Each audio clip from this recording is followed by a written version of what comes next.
మీరు ఏ స్వామి పాదములు పట్టి నమస్కరిస్తే మీ మనస్సుకి అటువంటి జవము కలుగుతుందో, అటువంటి స్వరూపము, అటువంటి సాధకుడు, అటువంటి భక్తుడు, అటువంటి పరబ్రహ్మము హనుమా.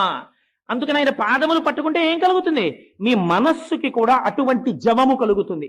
అటువంటి జవమున్న, అటువంటి మనసున్న మనిషి ఎవడో వాడు మాత్రమే సమాజమునకు ఆస్తి. వాడు 10 మందిని తనతో పాటు తీసుకెళ్ళగలుగుతాడు. 10 మందికి మంచి మాట చెప్పగలుగుతాడు. 10 మందిలో ఉత్సాహము నశించిపోయి కష్టంలో ఉన్నవాడిని బతికేటట్టు చెయ్యగలుగుతాడు. ఇంకింతకన్నా ఏం కావాలండి? చచ్చిపోయేవాడిని కూడా బతికించగలిగితే ఎవడి మాట చెప్పాడో వాడి జన్మ సార్థకత పొందినట్టే.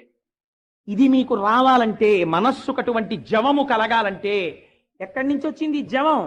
బాగా జ్ఞాపకం పెట్టుకోండి.